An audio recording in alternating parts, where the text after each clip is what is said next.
Yeah, it's important to be able to, like I said, not take everything personally. And there's some things, there's controversial subjects and stuff, and I don't mind having those tough conversations. I welcome those tough conversations, but like you say, it's hard to find people who are able to engage in them without getting all in their feelings. But Right. thankfully, you mentioned that, and that actually transitions to something else I want to talk about emotions and guys.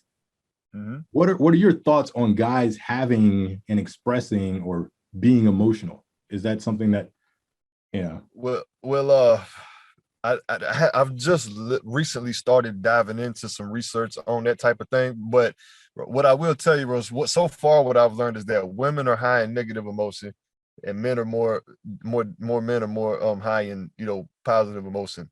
So, and I don't know if that has something to do with the whole childbirth biological thing women have to deal with and all, and taking care of an infant. I don't know if I believe that plays a part in it, bro. But anyway, besides all of that, me personally, I do not feel that men should be very emotional. Of course, we're going to have emotions. We're human beings. We're going to feel sad, angry, and everything like everybody else. But I think that men have more of a duty as protectors of society. I would say that's the phrase I would put up there. The protectors of their family, their communities, whatever. I think we should not have a luxury to overindulge in our feelings of negative emotion. We should have more luxury into more positive emotion and looking at the world as something I can conquer versus something that's going to eat me. Does that make any sense? yeah, yeah. I mean, I definitely agree with that. I definitely agree. Like you say, we don't have the luxury of just flipping out. Right. It gets nasty, man. Men are very aggressive. It can get ugly quick, man. I would like for you to expound a little more on the women having the negative emotion, and your thoughts on it being because of childbirth. Can you go a little bit more into that? I'll try my best though, man. But so what I've been gathering so far from just reading a little bit of stuff, man, was the ability to give birth to a child, and for the first 9 months the mother is the main one that's taking care of the child the first 9 months from what I've read so far. And that 9 month period, the baby's never at fault. The mother has to be on beck and call and respond every time, 24 hours a day, bro. The baby is never his fault. And so the mother's brain is built into a woman's brain to like go into this certain personality when they have an infant, like a survival mode almost, bro. And it's kind of like a hard to explain to do. So it's kind of like they have to like adopt a more childish mindset to like be very compassionate to this infant.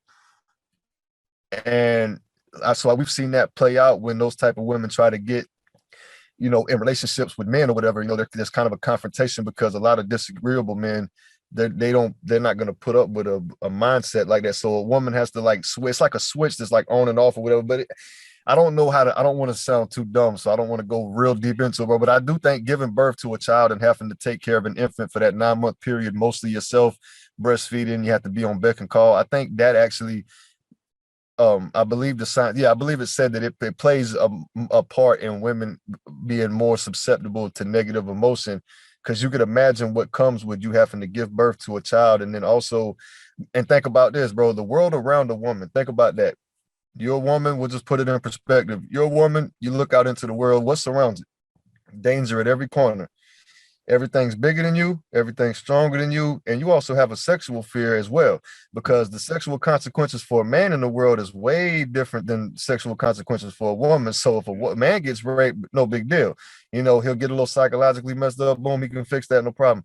If a woman gets raped and she gets pregnant, yeah, that is a whole different story, bro. Like if you look in history, that is you was done at that point, bro. It's a whole different story.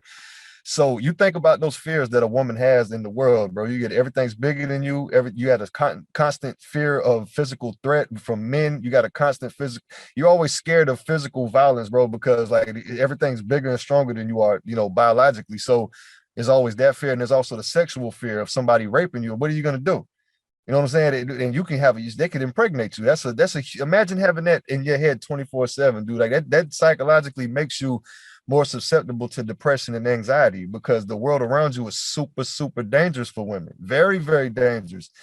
And and human beings were always just one bad idea away from completely collapsing and turning into complete chaos. And women, they know that. So they're in constant fear and anxiety of this because I mean they don't have many weapons. So if you notice, every time men have a conversation, there's always that subtle threat of physical altercation. So men have a line drawn in the sand, though, right? So we know the limits we can push with that.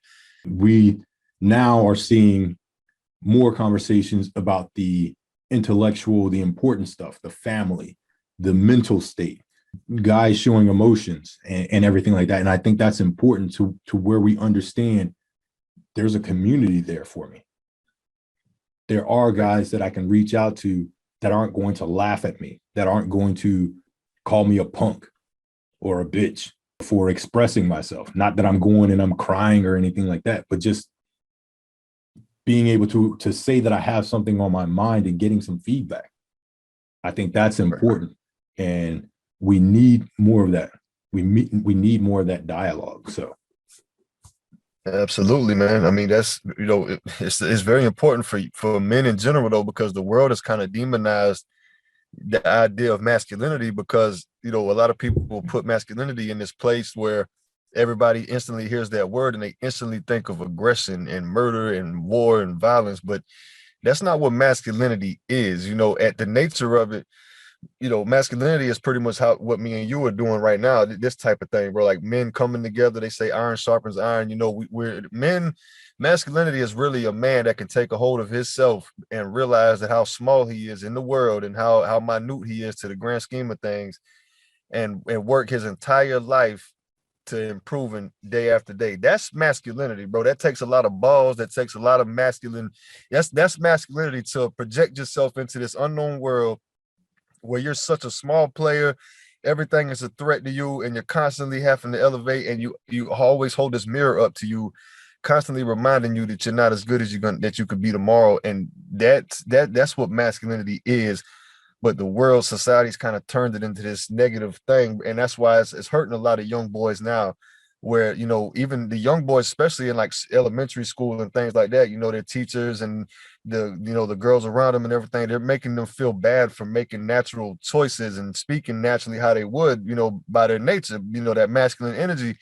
They're kind of demonizing it, and that's why we're getting more and more generations of more men, young men that aren't.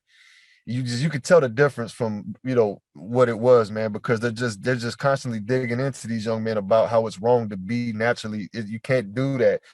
So they're trying to replace it with this like altered, like lab created state of nature that a young boy's not supposed to have, and it's ruining it's actually hurting women probably more than it's hurting men, because if men keep going at this rate and they keep getting less and less masculine energy, in 50 years, 100 years from now, bro, like there'll be no protection out here for women at all. They'll literally be on their own, and that is not a place women want to be. They're going to shoot themselves in the foot.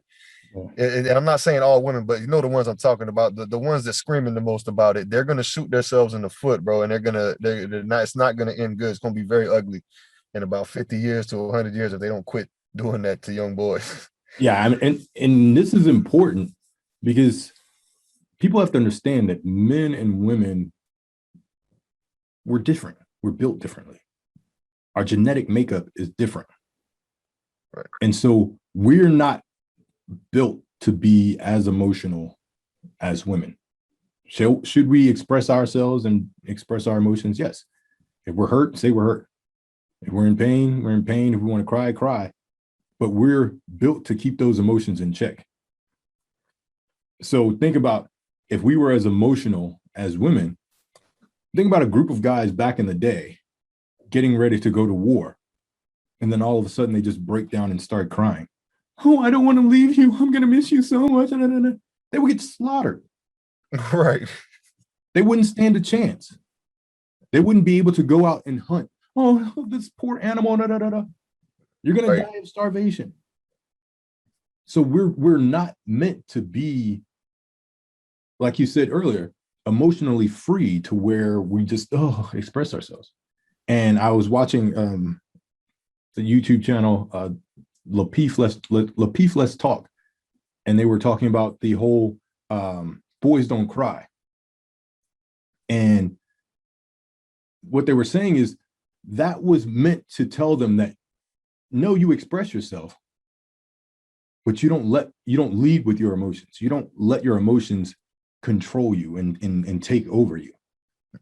You understand that I have to keep this in check. I have to be strong for my family so that Right. they're okay. Right. If I could just say this one piece about what you just said, bro. Yeah, I mean, this is the whole thing, right? Only cry when you can't control it and then control it. That's what it boils down to for young boys. Only cry when you can't control it, then control it. And there's no sitting around basking in the funk and allowing depression and anxiety and all these worries. I mean, then you just become this miserable, slouch postured little thing in life. And nobody, that's not attractive to anybody. And that's not useful in society at all, bro. So only cry when you can't control it, then control it. That's the message for young men coming up. Don't let these people tell you that it's that you can never cry, blah blah. No, you can cry, but only cry when you can't control it.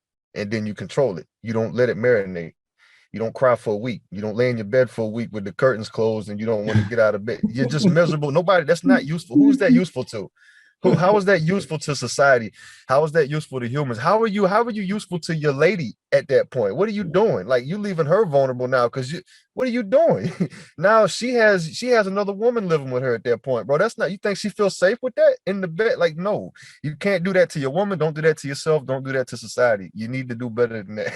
Exactly, because women aren't going to respect it. They may say, "I want a guy that expresses himself, that's emotionally, has a high EQ and everything like that." But there's a limit. You may Right. say that, but then you get tired of your girlfriends that are constantly whining and crying. You don't want even another female to do that. So you sure as hell aren't going to want your man to be all emotional and crying and all this stuff.